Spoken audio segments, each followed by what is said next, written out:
Bienvenidos, bienvenidas a una nueva edición de Mística TV Producciones y hoy en este caso vamos a arrancar con un nuevo segmento, algo que no veníamos haciendo hasta el momento.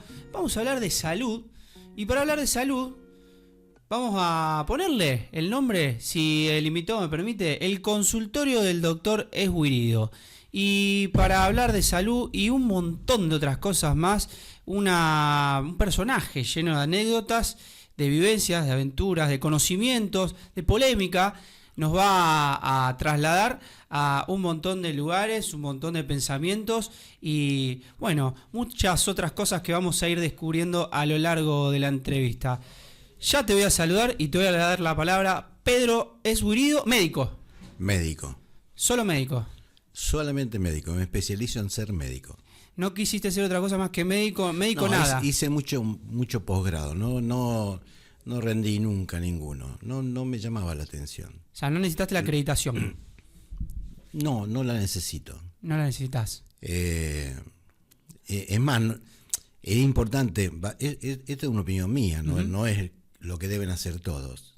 O sea, nadie siga mi ejemplo. Pero el tema está en que yo interpreto al individuo como un absolutamente todo. Ajá. Y hoy estudié medicina y también fui ayudante de farmacología. Y en aquella época el Robere, que era el jefe mío, y fui ayudante, yo le decía que teníamos que hablar de plantas medicinales. Y me decía, habla de farmacología, deja de molestar. Y mientras golpeaba con un martillo y hacía bancos, me acuerdo, para sacarse la bronca encima. ¿Aquella época? ¿De qué época estamos hablando? 1970. 1970. Bueno, sí. Pedro, vos sos de Casilda y tuviste una trayectoria en Arequito también, pasaste por la función pública, pasaste por la salud pública también, fuiste funcionario público, tenés una procedencia militante también, pero quiero ya para ir adentrándonos un poco en lo que queremos conocer sobre el mundo de la salud, que se habla así libremente, se habla de la salud. ¿Qué es la salud? ¿Qué se entiende por la salud? Porque uno al toque lo asocia con los medicamentos, con ir al médico, pero yo sé que vos tenés una vueltita de rosca más para conceptualizarnos qué es la salud. Bueno, a ver, para ser académico uno podría tomar la definición de la Organización Mundial de la Salud, cosa que no me gusta. No es que no me gusta porque ya tiene mi edad esa definición. 72 años. Más o menos, sí. Se modificó un poco en el 50, empezaron a definirla en el 52, y empieza que la salud es un estado, y no es un estado, es un proceso. Entonces, en el buen sentido de proceso, ¿no? Uh-huh. No es estático, no es una foto. Es un proceso que comienza, digamos, para decirlo de alguna manera, en el momento que hay nacimiento. Y se termina con el morimiento. No con la muerte. No, con el morimiento. Porque nacer y morir son verbos. Nacimiento y morimiento. No puedo decir muerte. La muerte no existe. Digamos. No existe la muerte como una guadaña, existe mi muerte, la muerte de otros, de individuos, de animales, pero no existe la muerte caminando por la calle del brazo de la diabetes, por ejemplo.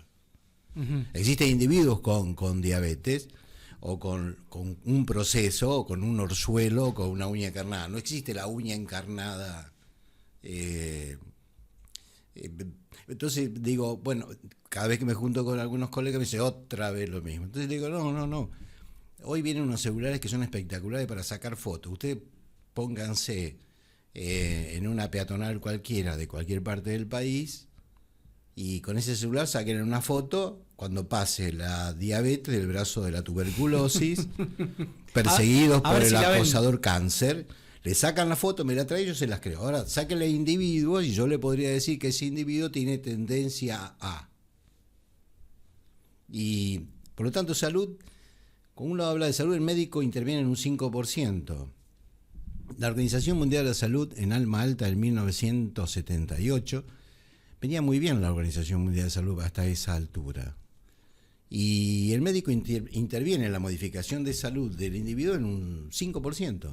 El resto, no sé por qué lo hemos perdido y está todo escrito, no sé por qué no lo hemos unido y hemos integrado conceptos desde esa época. O sea, salud tiene que ver con las condiciones esenciales de vida del ser humano. Dejemos la medicina de lado y la atención de la salud. Pero básicamente desde la época de las cavernas el hombre trató de sobrevivir en base a una cuestión que tiene que ver con el individuo, incluso tiene que ver con los animales. Nosotros hemos recibido de ello herencia de los dinosaurios y también hemos recibido herencia de los mamíferos, emociones básicas, y dentro de eso el estrés básico chiquitito, el que nos permite a nosotros sobrevivir sin tener ningún conocimiento ni ir a la facultad. O sea, eso es básico. Pero las condiciones esenciales de vida del ser humano, que hay que recordarlas, refrescarlas, y más en esta época, tienen que ver con agua potable, cloacas, vivienda, esparcimiento y recreo, alimentación, educación, trabajo, seguridad social, transporte, comunicación, libertades humanas. Yo en ese sentido yo soy libertario. Libertades humanas y desarrollo espiritual, que no tiene que ver con una determinada institución religiosa. Entonces, si nosotros ponemos en fila, dentro de esas condiciones esenciales de vida del ser humano, lo más importante es tener acceso a la atención médica. Uh-huh. ¿De qué me sirve a mí tener el mejor carnet de la mejor obra social o medicina prepaga si estoy en el medio de la montaña, no me puedo comunicar y tengo el carnet guardado y tengo una fractura en medio de la nieve? Volviendo a eso que vos mencionabas, enumerabas, a la salud que más tiene que ver con su entorno, digamos, sus condiciones de vida, como decís, con el agua potable. Es decir, eso está muy atado como, pienso, los seres humanos se fueron desarrollando, viviendo en comunidad, en sociedad, y cómo se fueron configurando sus gobiernos, sus formas de organizarse, y eso influye muchísimo, entonces, cómo una comunidad cuida su salud o cuida la salud de sus habitantes. O sea, tiene que ver más con cómo construimos algo de lo comunitario, me imagino, o algo que nos incluya a todos, sería. Sí, a ver, vamos a ponerlo de alguna manera en contexto. Todo lo que voy a decir corre por mi cuenta, uh-huh. ¿Ok? No hablo en nombre de ninguna institución ni de ningún libro, es solamente la experiencia. Entonces es importante entender que el individuo vive en un medio y ese individuo tiene una condición genética, pero también esa genética que tiene, esos genes que tiene, son influidos por los estímulos que vienen de afuera y el individuo va formando simbología. Uh-huh. De hecho, es importante entender lo siguiente. Es muy importante el individuo, no pero en el sentido individualista, sino la individualidad. No hay ningún ser humano que sea igual a otro. Una vez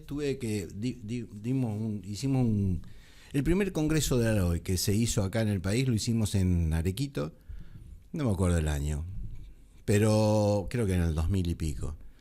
Y en ese momento dije, bueno, el que encuentra una hoja de aloe, hay 3 aloes importantes, el barbadensis, el saponaria y el ferox. La calidad de lo que producen es bueno, pero tienen dificultades tanto en la recolección, hasta el punto que ese día, en un sábado, se empezaron a pelear los que tenían barbadense y los que hacían saponaria, porque decían que uno era mejor que otro.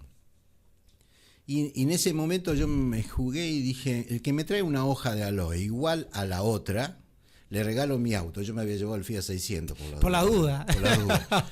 En realidad, así como no hay ninguna hoja igual a otra, no hay ningún ser humano igual a otro. Ahora, ¿cómo hacemos para que esos seres humanos, o sea, uno haga algo para que sea beneficioso para todos? Evidentemente, ahí tenemos un problema, ahí entramos dentro de la estadística.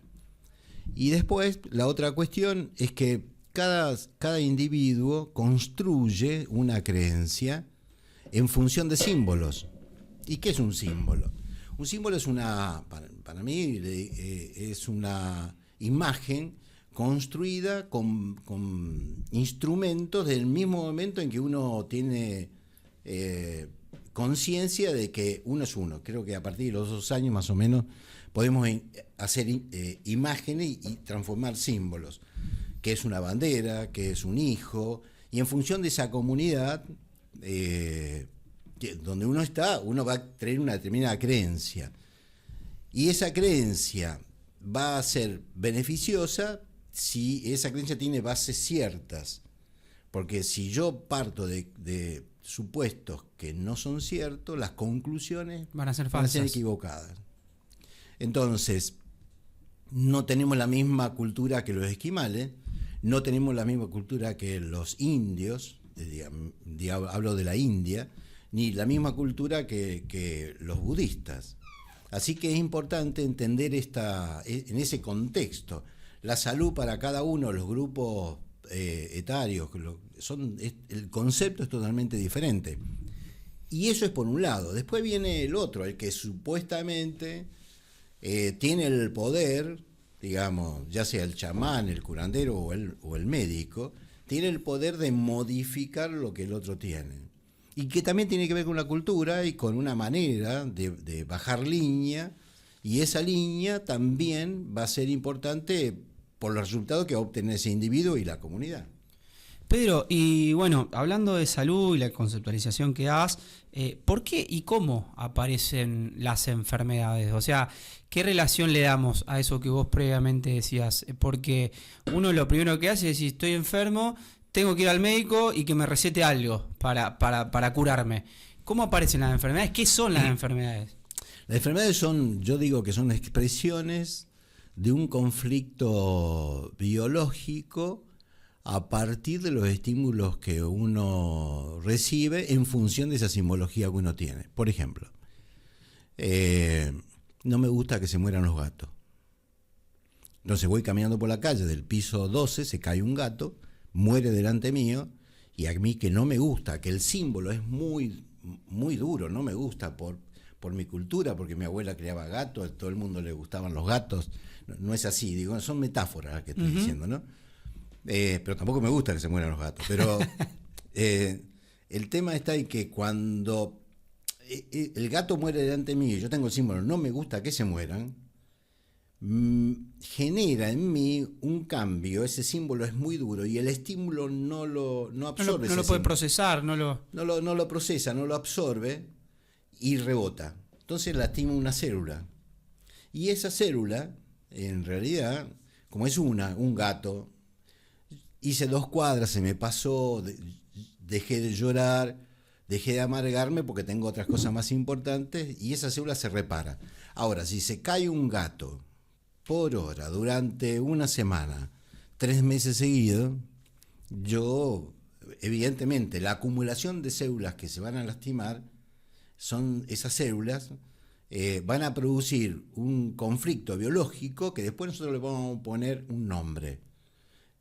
Dejemos de lado los accidentes, los traumatismos, las autolesiones. Eso se va a llamar uña encarnada, como dije antes, o se va a llamar diabetes. Les vamos a poner un nombre para ponernos de acuerdo entre todos. Y eso, la expresión, el cuerpo expresa lo que los labios no pueden decir. Uh-huh. Pero esto es un poco más profundo y tiene que ver con la ciencia, digamos, ¿no? La ciencia de hoy, porque la tecnología ha crecido exponencialmente Todavía nosotros no estamos a esa altura de esa tecnología. Así que nosotros tenemos hoy instrumentos para poder analizar o inferir qué es lo que le sucede a ese individuo que tiene, entre comillas, una patología. Porque el otro tema es que yo estoy enfermo cuando me aparece fiebre. La fiebre... ¿Qué es un síntoma, sería? La fiebre es el mejor síntoma para mí de que el cuerpo reacciona bien. El primer antibiótico es la fiebre. Ahora, si esa fiebre, digamos, sigue estando en tiempo y forma y los demás parámetros de ese individuo que nosotros evaluamos están bien, bueno, dejamos que el organismo se defienda solo.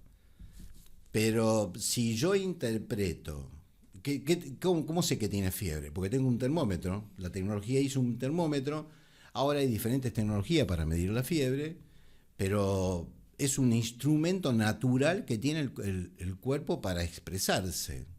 Entonces, ¿yo puedo inferir a partir de eso que el paciente está enfermo? Sí, en principio, pero después voy a tener que evaluar si eso se está defendiendo, si yo tengo que actuar, meterme en ese conflicto biológico que él tiene y tratar de tomar determinaciones. Y ahí es donde aparece el rol del médico recetando algo, un tratamiento, un medicamento. Hoy el rol del médico, pero al mismo tiempo acordate que al principio, digamos, las enfermedades eran producidas por los demonios, incluso eran considerados como castigos, y ya Galeno se opuso, digamos, contra eso, digamos. Entró una época de racionalismo. Pero, ¿qué sucede? ¿Qué hace el chamán y el curandero? Esto lo digo, o sea, yo cuando nos recibimos, era muy común que, es más, yo tenía curanderas de la zona que me mandaban pacientes, y como yo era muy científico, digamos, eran parientes míos, me daba cierto pudor decir que yo tenía una pariente que era curandera. Con el tiempo, yo era muy científico, entonces teníamos que estudiar las formas, etcétera, farmacología, y además me crié sentado en una cama alta con los piecitos que estaban en el aire mientras curaban una ciática con terrones de tierra. Yo tenía 9 años, 10 años, y el pariente le ponía el pie sobre la columna al paciente y gritaba junto con la que curaba, a veces, férmete ciática, testa de búfalo. Y eso lo viví y lo aprendí a respetar ya de grande y pavo.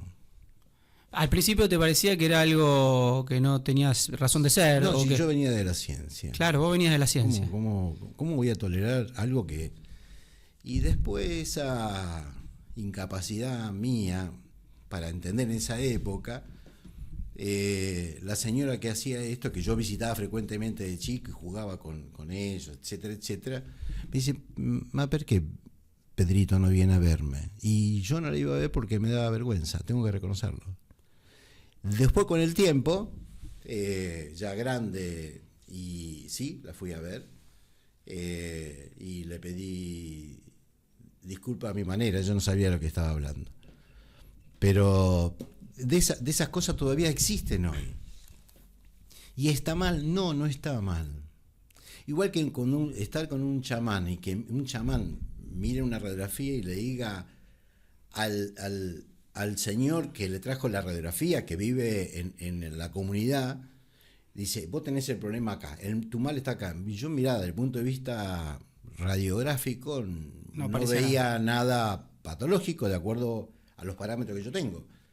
Pero me callé la boca porque el señor se fue convencido que era así. Y esto tiene que ver mucho con una cultura que tenemos nosotros, que es entender que el espíritu es una cosa que está ajena al cuerpo y a la mente. Y el espíritu es tan material como esto, como el mate. Y esto porque tenemos un pensamiento decimonónico. O sea, no digo que sea así, vamos a poner así, y creo que era Sócrates, sí, Sócrates decía parresía. O sea, parresía es decir todo. O sea, decir todo no es decir la verdad. Algunos lo modificaron y dicen hay que decir la verdad. Yo digo todo, no es mi verdad. O sea, vos decís todo, ya entre los dos construimos una verdad. Uh-huh. Los chicos dicen todo y ya somos tres que pueden construir una verdad. Así que el paciente dice una verdad, el curandero dice otra verdad, yo como médico digo otra verdad, en realidad decimos todo. Y esa construcción nos ha hecho entender a nosotros, y esto viene con materia. O sea, la gente interpreta, yo escucho decir todo es energía. Digamos, para mí, modestamente, creo que todo no es energía. No todo es energía. No, todo es materia. Todo es materia, sería. Todo es materia. Una categoría de la materia es la masa. Nosotros confundimos materiales con masa. Ajá. La otra categoría de la materia es la energía. Y ahí tenemos algunas cuestiones. Y la tercera categoría de la materia es la información. Por hoy, vaya a saber si encuentran una cuarta categoría que no la conozco. Entonces tenemos cuerpo es masa, mente es energía, espíritu es información. Y entonces, si nosotros, religión, ¿qué es? Es religar. Pero en aquella época, 1917 más o menos, alguien decía que la religión era el opio de los pueblos. Plena Revolución Rusa, contexto. 1917. Fin de Primera Guerra Mundial. La religión era el opio de los pueblos. Acá somos todos ateos, acá lo único que importa es lo que se ve y lo que se toca. Y fue un error, porque el ser humano ve y toca y huele y escucha el 0,01% de todo lo que existe. Si esta mesa fuese la línea del tiempo, entre el Big Bang, o cuando Dios creó el mundo, y el minuto en que estamos nosotros acá, el ser humano está en el último centímetro, 300.000 años, el sapiens sapiens, último milímetro, 40.000 años. Pero en el medio de todo lo que existe, de todas las frecuencias, nosotros vemos un pedacito nada más. No podemos ni ver siquiera la frecuencia que emiten los celulares, que a eso también hay que remitirse. Entonces, no podemos ver de un lado del espectro ni otro lado del espectro. Entonces, cuando nosotros decimos que lo importante es lo que vemos y lo que tocamos, no estamos olvidando que en el mundo pequeñín, nanotecnológico de la célula, ocurren cosas que no vemos ni tocamos. Nadie ve un átomo de hidrógeno, lo inferimos a partir de instrumentos. Por eso digo, nadie ve la presión arterial, lo inferimos a partir de instrumentos. Y después nosotros, con una cultura, le damos un determinado valor, que va cambiando, depende. Fíjate, en 1900, Planck plantea que la luz son corpúsculos, cuantos de energía. Einstein dice que no, son una onda. Una onda. Y viste que no, que son corpúsculos, que es una onda, que son corpúsculos. Bueno, pues, en 1927 se juntan en Copenhague y no se ponen de acuerdo, terminan todos viviendo cola con cola, durmiendo cola con cola porque no se ponen de acuerdo. ¿Y qué sucede? En 1937, un señor llamado Compton, que ganó un premio Nobel por eso, pone la luz en un colimador, pega sobre un plomo y hace el efecto Compton, el fotón sale. Entonces dijo, muchachos, dice, vuelvan a darse vuelta, abrácense, quiéranse, porque nosotros en realidad nos dimos cuenta que los dos tienen razón. Todos hablaban del mate, pero uno hablaba del lado de afuera y otro hablaba del lado de adentro. ¿Qué sucedió con eso? Entonces a mí me preguntan por algunas cosas, que ¿usted es un médico cuántico, doctor? Todos los médicos son cuánticos. Pedir una radiografía de tórax o una radiografía de rodilla es cuántico. El señor que sacaba la foto con una tela negra acá y una caja era cuántico. Uh-huh. Foto viene de fotón. Entonces, bueno, ¿y eso cómo lo sabemos? Por la ciencia de hoy. La ciencia, vuelvo a insistir, la ciencia no es para tener razón. La ciencia es para no volver a cometer, o sea, no perder tiempo. Claro. Entonces, yo no me voy a tirar de nuevo del piso segundo para volar como los hermanos Wright. Ya ellos se hicieron los chichones. O sea, yo voy a Aeroparque y me tomo un avión. A eso me refiero. O sea, la medicina es exactamente igual, más o menos, ¿no? Pedro, y ahora te voy a... Después vamos a hablar un cachito de tecnología y salud, que algo mencionaste y que por ahí fuiste. Pero antes no me quiero olvidar de preguntarte, porque vos dijiste en algún momento hiciste un cambio, me estabas contando tu historia con algunos chamanes y contactos que habías tenido, que vos después, más de grande, hiciste una especie de cambio, o lo empezaste a ver de otra forma quizás, porque dijiste era muy científico y después, ¿en qué momento cambiaste? ¿En qué momento hiciste ese giro copernicano y que empezaste a verlo de otra forma? Mira, un minuto nada más para esto, porque digo que las cosas son procesos. Mis padres tenían un negocio de distribución de diario y revista, así que yo dormía arriba de los libros permanentemente. Y al negocio venían casi todos los médicos, mientras yo era estudiante, y cuando no era estudiante venían todos los médicos al negocio. Y parte de ellos, muchos de ellos, me regalaron libros que no usaban, incluso las viudas, cuando ellos murieron, fallecieron, me regalaron los libros. Dentro de esos libros había muchos libros escritos en alemán, en francés, y empecé a leer y empecé a recibir revistas francesas, alemanas, y todo era muy científico. Un día leo un artículo que el limón era posible que el limón, luego del almuerzo y cena, pudiese curar una gastritis, o que el jugo de repollo blanco pueda curar una úlcera perforada. Así que, bueno, empecé a trabajar en el tema de fitomedicina, y a partir de allí me involucré en lo que era fitomedicina. Cuando empecé con fitomedicina, o sea, con plantas medicinales, o sea, empecé groseramente con plantas medicinales. Es más, en un momento me decían en el pueblo, dice el doctor Limón, ya lo tenía podrido todo. Entonces, pero no dejé de hacer la medicina o de interpretar al paciente con la medicina con la cual yo me había formado. Simplemente le agregué cosas, que es el otro error. No es que uno hay una medicina alopática, homeopática, homotóxica, todo. ¿Cuál es el nivel de conflicto que tengo? ¿Qué instrumento uso? Pero eso es en función de la individualidad del médico. Y depende también de la individualidad de quien tengo adelante. Yo tengo un paciente y dice, doctor, no me venga con eso yuyo, a mí...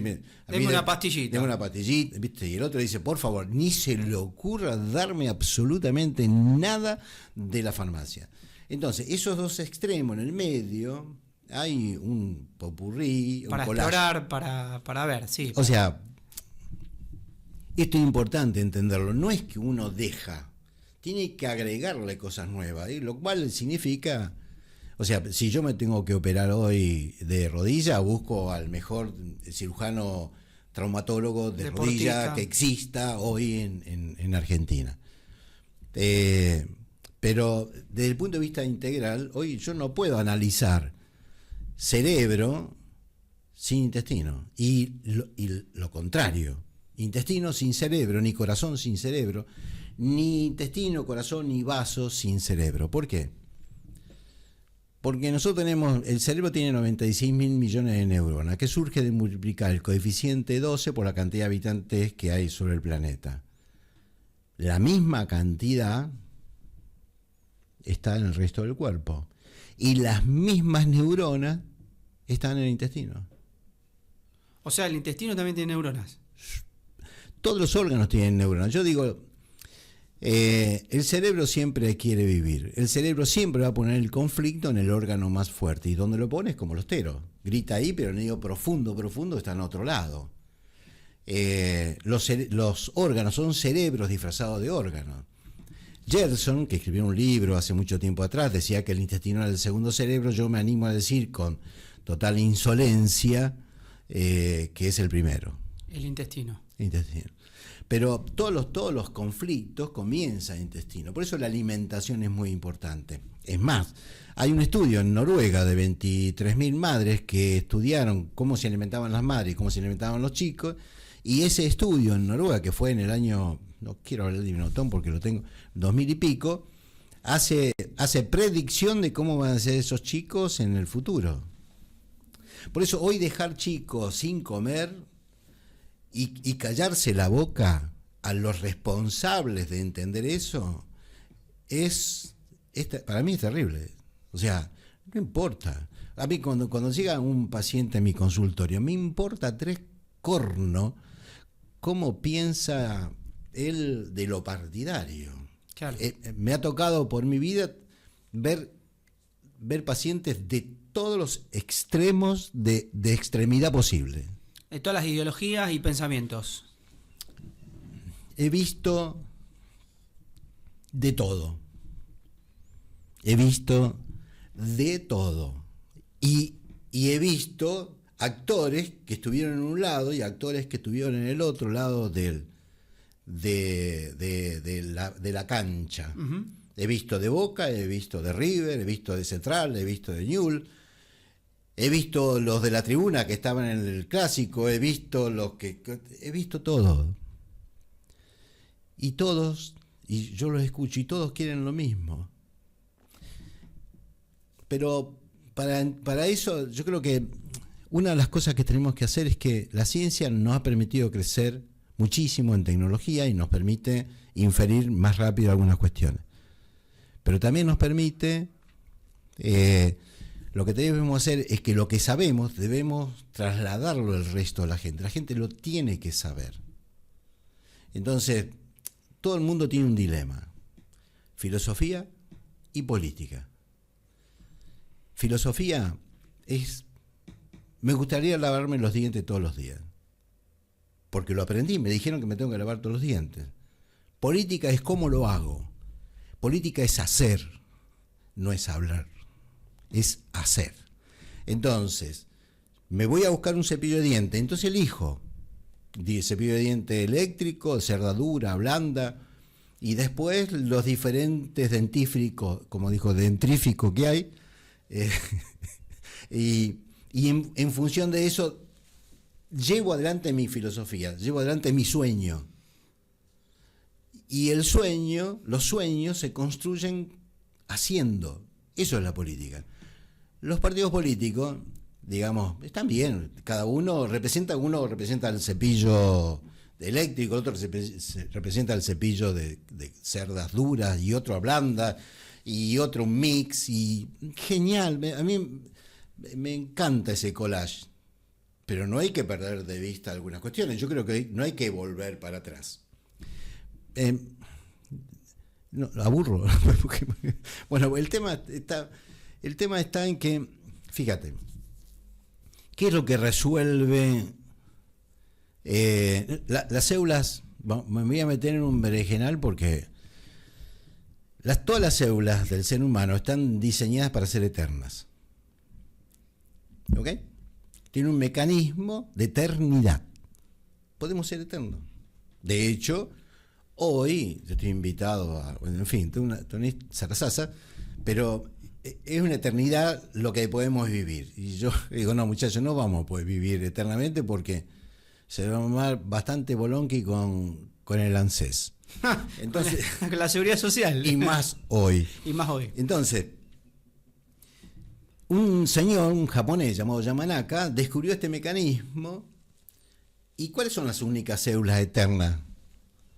Las únicas células eternas son las células del cáncer, que le roban literalmente el mecanismo de eternidad a las células normales nuestras, que aclaro acá, en todo caso vamos a aclarar después, que ninguna de las 100.000 billones de células que tenemos en el cuerpo son iguales una con otra. Esas células del cáncer que son eternas y que le roban, son las células más pavas que hay.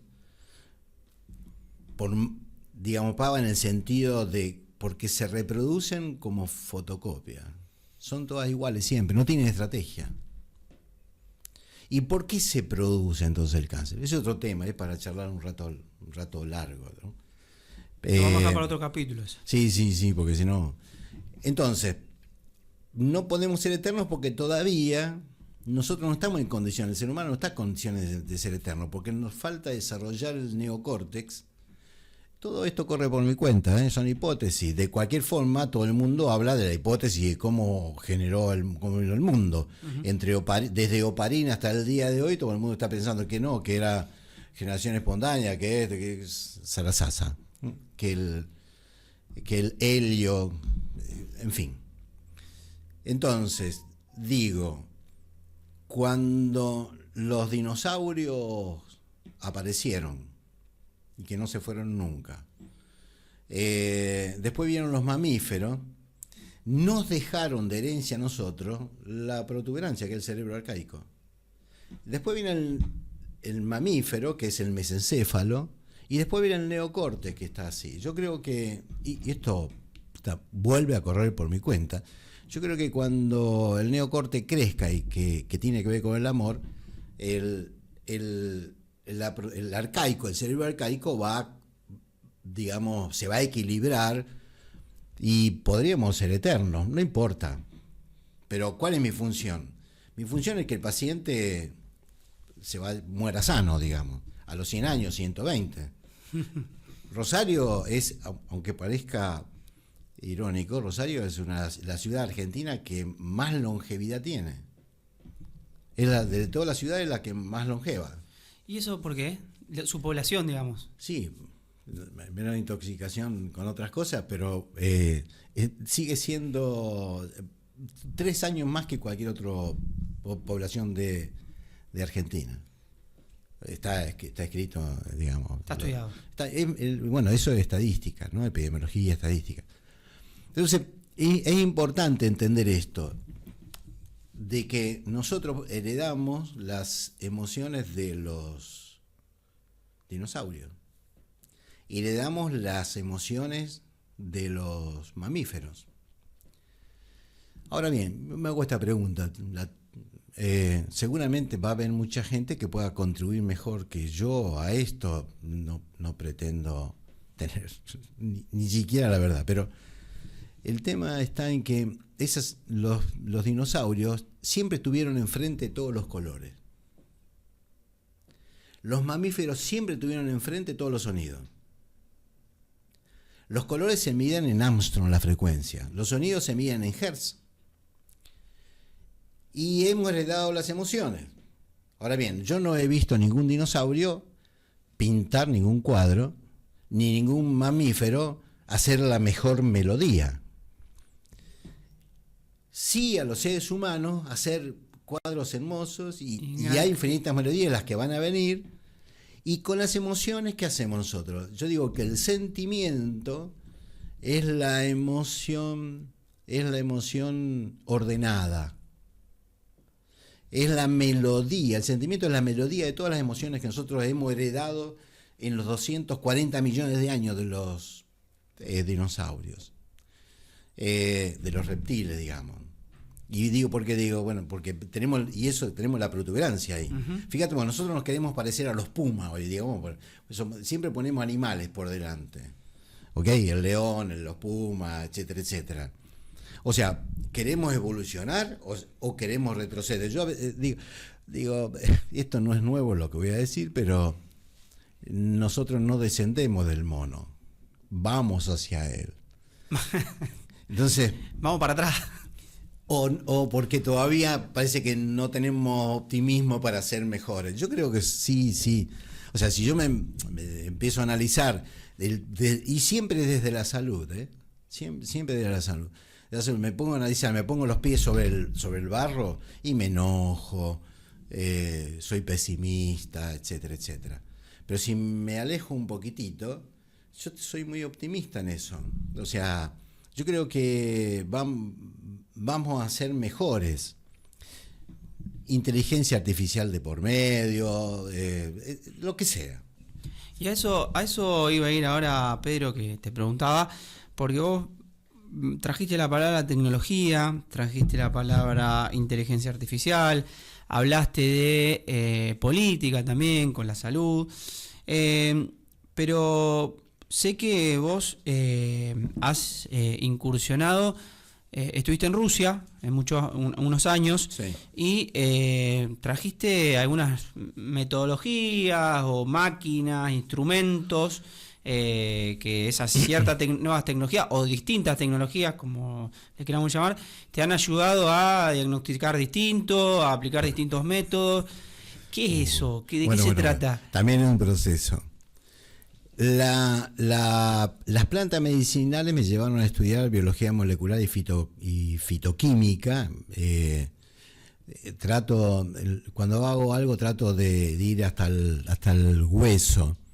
Digamos, no porque sea un experto importante, sino porque más que el zarazaza es la práctica. Uh-huh. O sea, digamos, el limón sirve, sí, porque yo puedo hablar del limón, la fitoquímica del limón, el ácido ascórbico, qué sé yo, zarazaza, puedo hablar 10 años seguidos.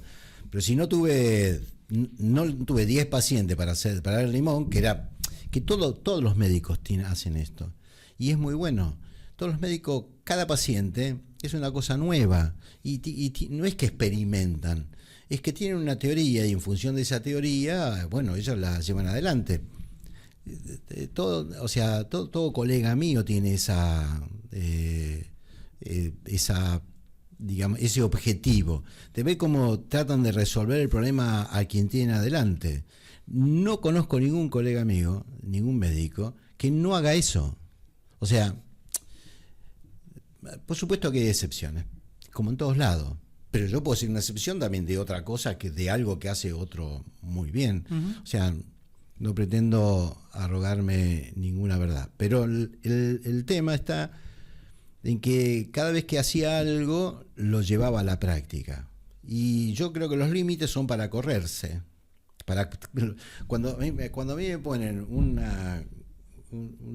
un límite y lo salto, no después mi característica, y a esta altura del partido soy un poco más conserva, pero y para eso no ultraconservador. Te fuiste, incursionaste a Rusia. Bueno, el tema está en que no fui a Rusia así nomás. Primero hice el primer implante de células madre en eso el te iba a preguntar también. No, bueno, pero Rusia fue posterior a esto y fue consecuencia. Fue de consecuencia. Eso. O sea, cuando presenté el primer trabajo de células madre en Canadá, el año 2005. ¿Cómo llegaste a células madre?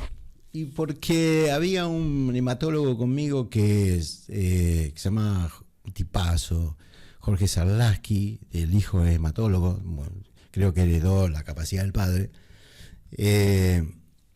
No lo conozco personalmente, pero lo conozco porque el padre hacía consultorio en la clínica que yo tenía en Arequito. Uh-huh. Y después estaba en Casil, así que nos conocíamos mucho porque iba a mi clínica. Y un día le planteo si a él le parecía mal que yo pusiese células madre en el páncreas, me miró y dice, vos estás loco. Le digo, no, pero no, yo había estudiado, estuve como 1 año y medio. Te hago un paréntesis, ¿qué es una célula madre? Una célula madre es la célula que da origen a todo. Hay diferentes. ¿Se puede detectar en un organismo una célula madre, digamos, en cierta forma? De hecho, las aislamos. Las aislan. Son reconocibles. Sí, tienen marcaciones específicas, o sea, es como identificar un virus, digamos. Ajá. Uno lo identifica y tiene marcadores para identificarlo. Inferimos a partir de tecnología. A partir de tecnología. Entonces, es importante esto entenderlo. Nosotros no es que la vemos a las células madre, inferimos a partir de una tecnología con marcador, etcétera, que eso es una célula madre. Bueno, esa célula madre la sacábamos de médula ósea en esa época. O sea, sacábamos de la cresta ilíaca. Y la verdad que no fue bien, después cambié, o sea, tomé la decisión de no usar ese método, cambié el método. ¿De no usar célula madre? No, de no usar el método con cual introducíamos células madre en el cuerpo. ¿Y la célula madre te empezó a servir para qué? precisamente? Y ¿Para qué sirve un tratamiento de célula madre? Medicina regenerativa. Regenerativa, Sí. de un órgano, por ejemplo, Ayudar. un tejido. Ayudar, no es tampoco venga, hágase células madre y resuelva el problema. Claro. No, colaboramos junto con otras cosas. Yo creo, o sea, no es un solo instrumento que tenemos como dato de tratamiento para el paciente. Tenemos más cosas al mismo tiempo, como evaluar al paciente desde el punto de vista más profundo que lo podamos evaluar si te interesa desde el punto de vista psicológico, psicoanalítico también. O sea, no se deja nada. Un ser humano, para poder entender a un ser humano, tendríamos que tener ¿viste? En los aviones hay una... donde están todos los botoncitos, una consola, para controlar un ser humano, uno solo, la consola que deberíamos tener mediría más o menos un cuarto de manzana. Para mí el paciente está siempre dentro de una gran esfera. Yo hago esto, pero puede ser mucho más grande, donde, digamos, llegan a él y lo atraviesan infinitos de estímulos, infinitos. Mira, vos pensás que, o sea, yo creo que hay que hacer este ejercicio de abstracción, todos los seres humanos. Venimos de una célula que nunca antes había existido. Nunca. Se ajusta en el espermatozoide del óvulo y queda dentro del útero de la mamá. Esa célula está media hora pensando si arranco o no arranco. Esto está escrito hace 20 años, 30 años, no, perdón, 50 años. Incluso muchos científicos de acá, Rosario, yo el que recuerdo ahora es Barragán, han escrito sobre eso y después, pero bueno, yo los tomé, tipos que escribían muy bien, y esa célula que está media hora, que arranco o no arranco, teniendo en cuenta que cada 5 arrancan 2, esa célula tiene 3.800 millones de bases nucleicas con un genoma de 22.000 genes que se van a reproducir. El estudio de la biología, estudio de la vida, como la muerte no existe, por ahí tenemos un pequeño problema. Entonces, esa célula que dice que es la única célula que vive sola, aislada, porque dice la célula es la unidad de vida. Yo aíslo una célula de un tejido y se muere en el instante. Es una unidad de muerte. Tengo que ver el número de masa estadístico de células que tengo que sacar de un determinado tejido, de hígado, de donde sea, ver qué cantidad de células sí van a vivir en comunidad. Las células están hechas para vivir en comunidad. Y cuando están solas por un ratito porque enseguida buscan ser muchas. Nadie vive solo y aislado. Todo el mundo vive en comunidad. Entonces, cuando esas células se reproducen en una gran sopa que al final de este cuento biológico, el 65% del peso de tu cuerpo, del peso del cuerpo de los chicos, es agua. El 30% del peso son virus, parásitos, bacterias y hongos. 1.000 trillones. Y el 5% es el que flota dentro de esa gran sopa, que eso es el espíritu, que en realidad no es el espíritu religioso, no lo imagino, sino como es una frecuencia. Es una frecuencia de oscilación electromagnética. Cuando vos te comes un pollo, lo que entra al pollo, no al final, no es la pata del pollo entra dentro de la célula, o te tomás un medicamento, no entra el comprimido dentro de la célula, lo que entra dentro de la célula y entra dentro de los genes es la información. Información, siempre es información. Fotones, digamos, para decirlo de alguna manera. Fotones. Entonces, nosotros pensamos, decimos genética y decimos epigenética. ¿Qué es epigenética? Epigenética es todo lo que influye en el individuo, lo que nosotros llamamos medio ambiente, lo que el gen... Nosotros, digamos, yo he estudiado nutrigenómica y nutrigenética. Nutrigenética es lo que el gen le hace a la manzana que vos comés. Y nutrigenómica, tenemos maneras de analizar eso. Nutrigenómica es lo que la manzana le hace a tu gen, pero el gen no es una tuerquita que está quieta, está a unas velocidades que son, digamos, inimaginables. Y si, como decía Heisenberg, si vos sabés dónde está el objeto, no sabés a qué velocidad va, y si sabés a qué velocidad va, no sabés dónde está. Es un poco así interpretar y analizar la célula que tiene 4.500 millones de años de información. Algunos dicen que un poco más, pero hoy formalmente todo el mundo habla de 4.500 millones de años de información en cada uno de los genes que son de ADN. Ahí está. ¿Y qué es un virus? Un virus es una partícula que traslada y porta información a 2 bits por gen. Es un pendriver. Entonces, cuando uno estudia epidemiología o estudia enfermedades, dice, bueno, ¿qué patología tiene? Hoy nada. Usted sabe que dice que me apareció el azúcar alto. ¿Sí? Pero esto no apareció de ayer, sino se dio un proceso de muchísimos factores que debemos analizar. Y ese proceso que se da, le ponemos un nombre. Y después viene el padecimiento de eso. Pero en ese individuo, qué sé yo, a mí me pega una patada, qué sé yo, como Messi, se lastimó acá, siguió jugando, igual, viste, a mí me pega una cosita y yo paro por 10 años, viste, porque no quiero jugar más. Entonces, depende de cada individuo y depende de quién tenga enfrente.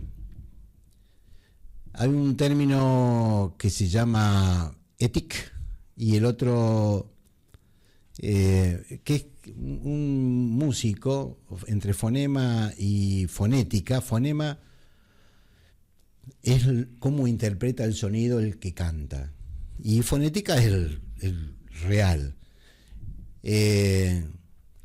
Metic, digamos, y ética son maneras que se llevaron a la antropología y a la sociología. Lo que dice y cuál es la realidad mecánica de lo que el otro interpreta. En medicina se intenta un poco eso, ver el individuo, cómo vive su dolor de muelas y cómo interpreta quien lo atiende, cómo lo interpreta dentro de ese contexto. O sea, yo tengo mi cultura para mirar a un paciente, mi colega tiene otra cultura, y ¿es malo o es bueno eso? No, es lo que es. Y eso, a mí yo no creo en las interdisciplinas, digo sí, creo que sí, o multidisciplina, yo creo en la transdisciplinaridad, o sea, atravesarse uno con otros para poder, qué sé yo me puedo juntar con vos para hablar de salud, no tengo ningún problema, vos tendrás tu idea, te pregunto, ¿qué pensás vos? ¿Por qué me haces la pregunta qué es salud? Porque no la sé, o si sé... Sin embargo vivís igual. Sí, puedo vivir sin saberlo. O sea, tenés amigos, sos solidario, digamos, tratás de comer lo mejor posible. ¿Hiciste un curso de salud para estar sano? No. Bien. Entonces, el problema está que cuando nosotros nos enfrentamos a un problema, el método para resolverlo depende también de nuestra cultura, nuestra idiosincrasia. Obviamente que tiene que ver la genética. Y algunos dicen que salud es el producto del metabolismo social. Un poco lo que hablábamos al principio, va relacionado ahí. Entonces, de los entornos, de las... Todavía no llegué a Rusia, ¿eh? No, estoy esperando, te iba a preguntar de células madre a Rusia. Bueno, allí vimos, me llamaron para Bogotá para dar una conferencia. Pasaste por Bogotá en el medio. Sí, ¿Te sí. habías ido a Canadá? Sí, fui a Canadá y ahí me llamaron para que dé una conferencia sobre células madre. Era un congreso, había como 2.000 médicos. Entonces, di la charla esa y ahí... de acuerdo, por lo menos, tantos médicos. Y ahí vi un ruso con un aparatito y lo miré Y ya te llamó la atención ahí, al toque. Sí, me llamó la atención y dije, ¿y dónde lo hacen? Está en Rusia. ¿Y quién? Y era difícil, ¿te imaginas el año 2005?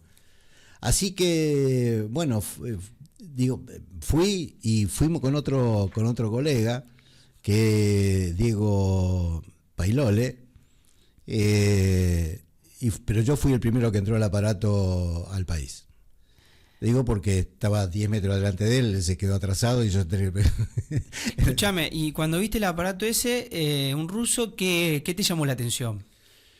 Ellos tienen era la primera vez que entraba... ¿Pero algo de toda la colectividad o la comunidad rusa, o era alguien que estaba explorando cosas alternativas? Digamos? Era la Facultad de Medicina de OMS.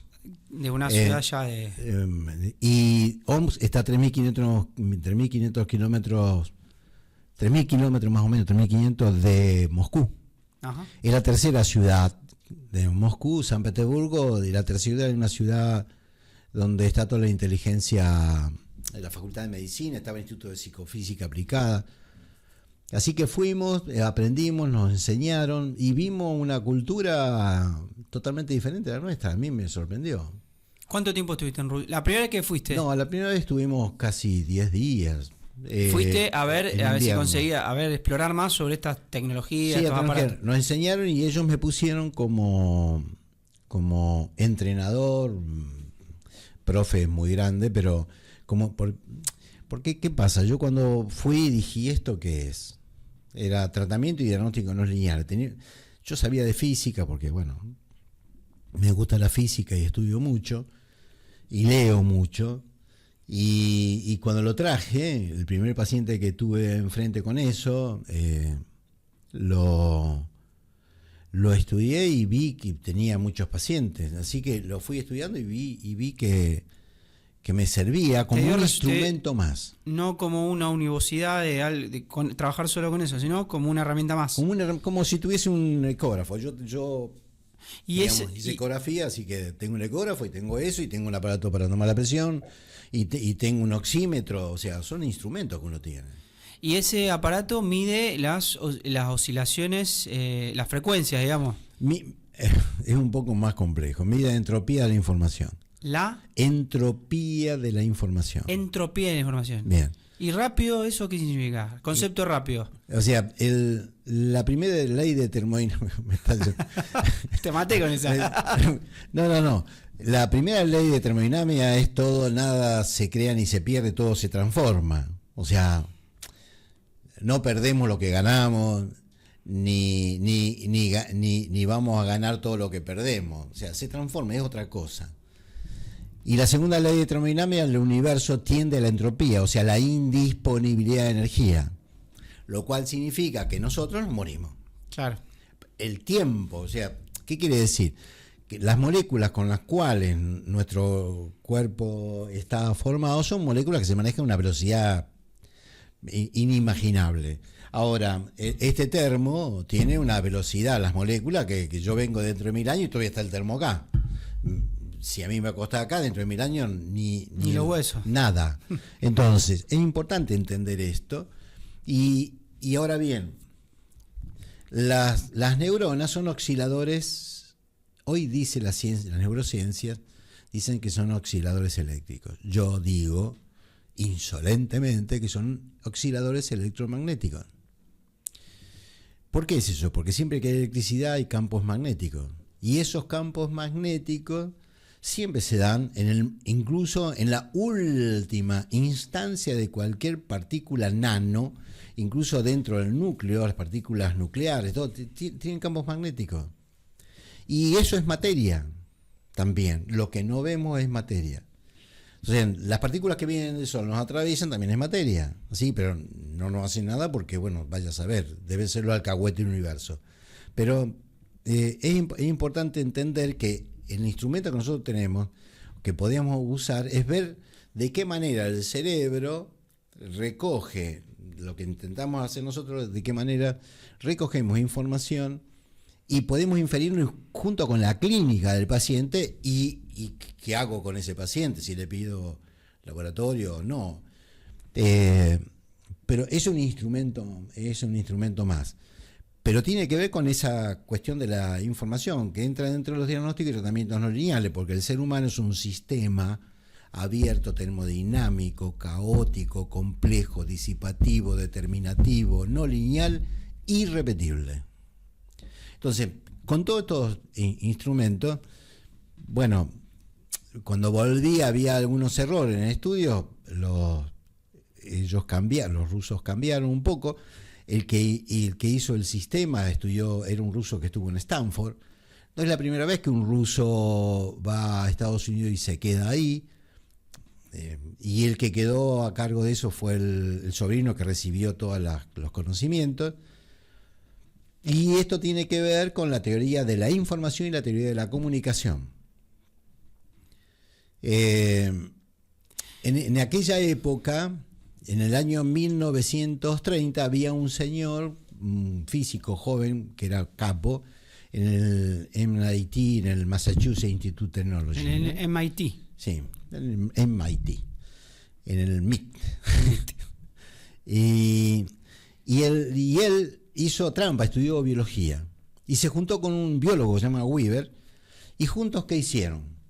Internet. ¿Y cómo hicieron eso? Copiaron la biología. Eso te lo voy a dejar para un capítulo siguiente, porque me interesa hablar sobre información, internet, biología, porque me has contado en otras oportunidades que tuvimos, no ahora haciendo la entrevista. Eso quiero que lo apuntemos en otro capítulo, si te parece, para profundizarlo más sobre también todo. Ahora, ¿vos sabés por qué las células se llaman células? No, decímelo. Por los celulares. Bueno, Pedro, llegamos hasta Rusia. Volviste, te trajiste. Vamos casi una hora de entrevista. ¿Viste cómo se pasa el tiempo? ¿Cómo te sentiste? Bien, no pude tomar mate, que a mí me gusta tomar mate. ¿Te faltó un cebador de mate? No. ¿Vos te no me gusta que me ceben. No. Bueno, no vamos a hacer un corte. Y si me decís que te sentiste bien, vamos a tener el segundo capítulo, el tercer capítulo, el cuarto capítulo de este nuevo segmento del consultorio del doctor Buirido. No, consultorio no. ¿No consultorio no? ¿Cómo le podemos poner? No sé, espacio para todo. ¿Ya querés salir del consultorio? ¿Estás cansado del consultorio? Estoy todo el día haciendo trabajo. No, durante 20 años he trabajado de las 7 de la mañana, algunos días hasta las 8 de la mañana del día siguiente. O sea, 24 horas llega. Sí. 25. Sí. Hasta el día de hoy trabajo nada más que de 8 a 7 de la tarde. Pero, porque aflojé un poco. Pero, no, consultorio no. Es más, a mí a veces me siento como que, sí, estoy diciendo algunas pavadas que los demás no. Bueno, pero sirve para correr esos límites que vos hablabas. Había que traer otros. Vamos a traerlos, sí, ¿no? Esta es la primera. Sí, no hay problema. Quiero aprender. Bueno, ¿te sentiste bien? Sí. ¿Te gustó? Sí, me gustó. Bueno, vamos entonces a hacer un corte hoy. Hablamos de qué es la salud, qué es la enfermedad, hablamos un poco de la tecnología vinculada. Todo por arriba, obviamente, sí. Tus incursiones en cómo cambiaste de ver a los chamanes, cómo te cambiaron la cabeza. Esas anécdotas de que vos veías de chico, ahí en Arequito, en Casilda. No, y en el Bolsón también tengo los machi. Sí, en el sur, en el Mapuche, Bolsón. Sí.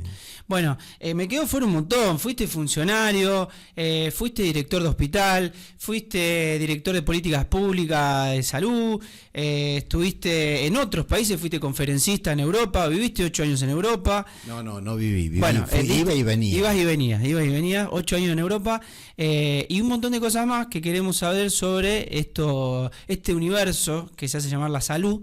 Y que está bueno que lo podamos desmenuzar, desglosar y darle otra óptica, otra visión también. Mirá, el que de medicina solo sabe, un corno sabe, nada sabe. Ojo que también, el que de periodista solo sabe, nada sabe. Bueno, pero los periodistas hablan un poco de todo. Bueno, no, le vale a todo. Son como los abogados también. Bueno, el que de ciencia jurídica solo sabe, nada sabe. Pedro, muchas gracias. Te sumaste a esto que es el universo de Mística TV, del Centro Cultural Mística. Primera edición de esta entrevista con el doctor Pedro Esburido, así que le decimos a quienes vean la entrevista, a los oyentes, a nuestros seguidores de Mística TV, que estuvimos charlando con el doctor Pedro Esburido. En esta ocasión nos contó un acercamiento de lo que es la salud, de lo que es la enfermedad, otra visión, otra cosmovisión, otra forma de analizar las enfermedades, la salud, la comunidad, cómo el ser humano se vincula con su medio, y vamos a tener más, ¿te parece? Bien. Gracias y nos vemos la próxima, Pedro. Gracias, nos vemos la próxima. Gracias a ustedes.